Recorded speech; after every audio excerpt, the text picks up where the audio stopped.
Kolkata doctor case में भी और कितने राज खुलने बाकी है। आखिर कौन सा है वो चेहरा जो अपने चेहरे पर नकाब लगाकर घूम रहा है? क्या कोलकाता में डॉक्टर के साथ हुई हैवानियत में कहीं डॉक्टर्स ही तो शामिल नहीं?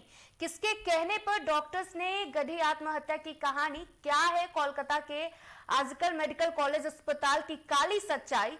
ये वो सवाल है जिनके जवाब सीबीआई ढूंढ रही है। कोलकाता डॉक्टर केस में सुप्रीम कोर्ट की अपील के बाद भले ही डॉक्टरों ने हड़ताल वापस लेने का ऐलान कर दिया हो, लेकिन जैसे जैसे ये जांच आगे बढ़ रही है, दिल को दहला देने वाले खुलासे हो रहे हैं। अब इस पूरी कहानी में एक ऐसा नया मोड़ आ गया है जिससे इस गुत्थी को सुलझाना और मुश्किल होता जा रहा है। तो क्या कुछ है वो नए खुलासे जिन्होंने कोलकाता केस को एक नया मोड़ दे दिया है, ये हम आपको बताएंगे।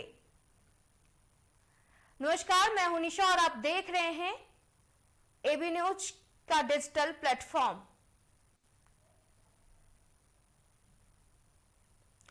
कोलकाता में डॉक्टर केस में ममता बनर्जी की सरकार बुरी तरह से घिरी हुई है, लेकिन इस मसले में जैसे जैसे वक्त गुजर रहा है, जांच आगे बढ़ रही है, वैसे वैसे चौंकाने वाले खुलासे हो रहे हैं जिनके बारे में कोई कभी सोच भी नहीं सकता था। अब कोलकाता में उस आरजीकर मेडिकल कॉलेज अस्पताल को लेकर सवालिया निशाना खड़े हो गए हैं।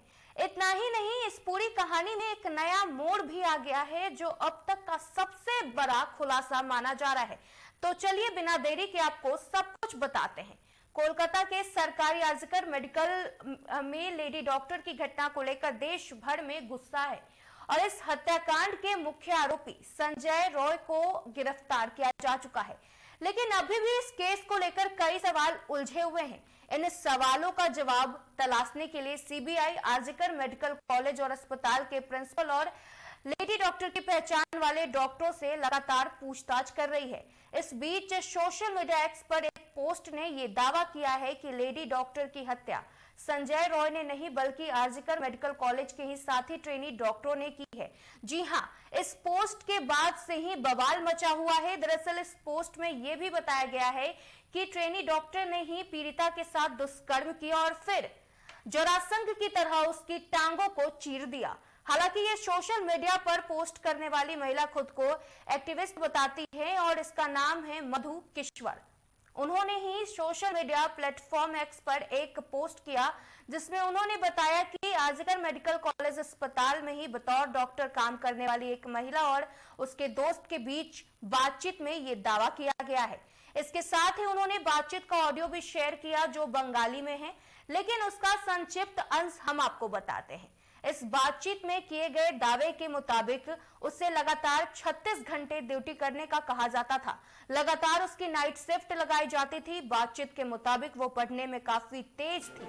उसे धमकी दी जा रही थी कि फैकल्टी उसे अपनी थीसिस पूरी नहीं करने देंगे।